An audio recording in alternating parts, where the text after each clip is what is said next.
संतों माता महारानी के गाँव, माता महारानी के गाँव, संतों माता महारानी के गाँव। जहाँ पर पीपर के छाँव, जहाँ पर पीपर के छाँव, जहाँ पर पीपर के छाँव, जहाँ पर पीपर के छाँव, संतों माता महारानी के गाँव, संतों माता महारानी के गाँव, माता महारानी के गाँव, संतों माता महारानी के गाँव।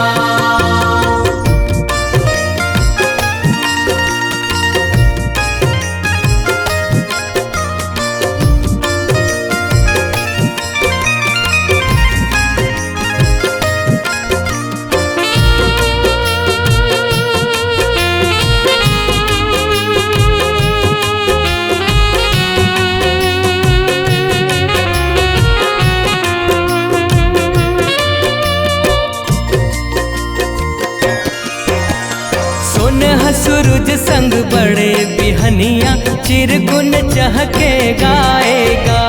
छल छल छल छल नदिया से निछमल धार बहाएगा, निछमल धार बहाएगा, निछमल धार बहाएगा।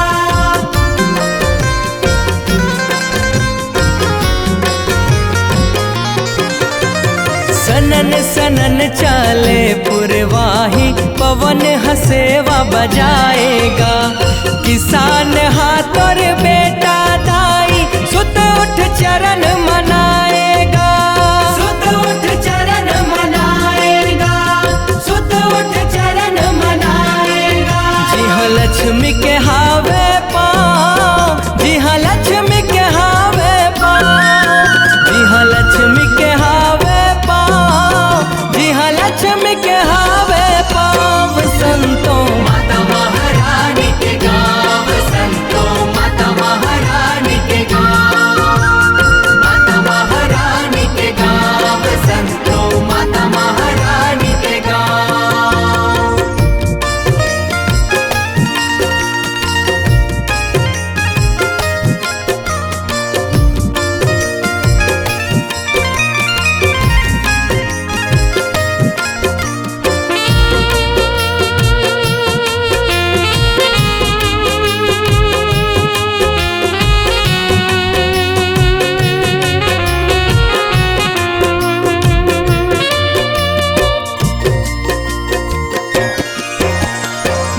लक्ष्मी के सेवा बजाते निस दिन बने पहटियागा।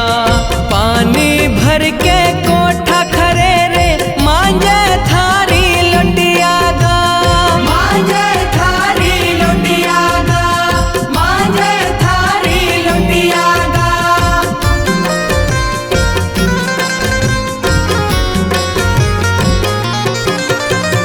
सरधा के सूर लमाए सुघर देखो गाँव के गौटियागा।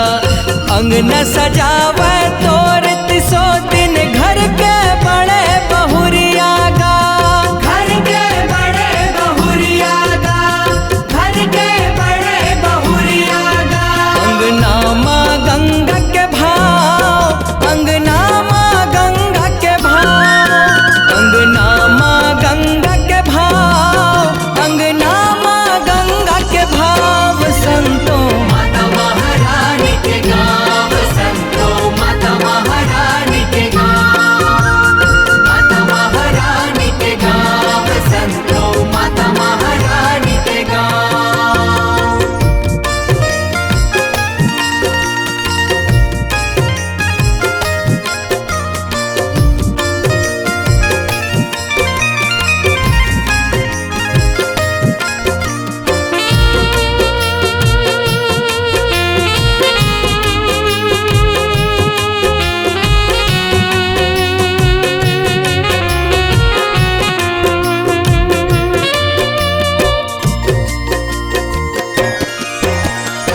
स्नान करके गंगाधर के पूजा करे परानियों।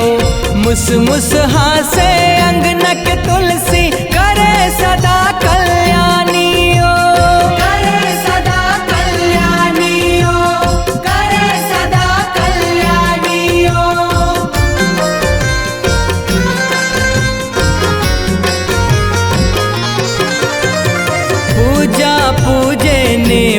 बरत ले जगमा संत सुजानियो, दिया बार के सुमिरे सुघर ते जग के महारानियो, ते जग के महारानियो, ते जग के महारानियो। पाँचों अंगले परेगा पाँव, पाँचों अंगले परेगा पाँव, पाँचों अंगले परेगा पाँव, पाँचों अंगले परेगा पाँव संतों माता महारानी के गाँव, संतों माता महारानी के गाँव, माता महारानी के गाँव, संतों माता महारानी के गाँव।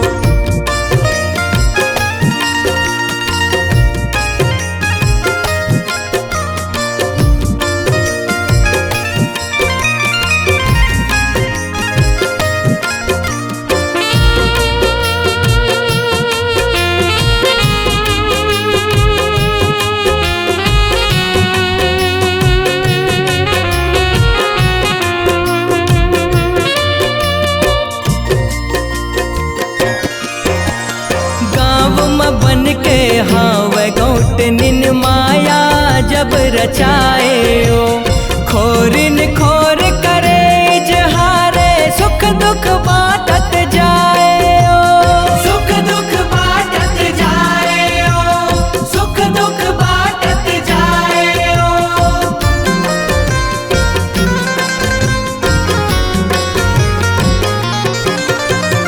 मान पान के सुखला पाके कृपाला बरसाए ओ, कांति कार्तिक भगति ला पाए मौनी लाल हरसाए ओ, तोर भगत जस गाए ओ, तोर भगत जस गाए ओ। तोर सबो जगह पर भाव, तोर सबो जगह पर भाव, तोर सबो जगह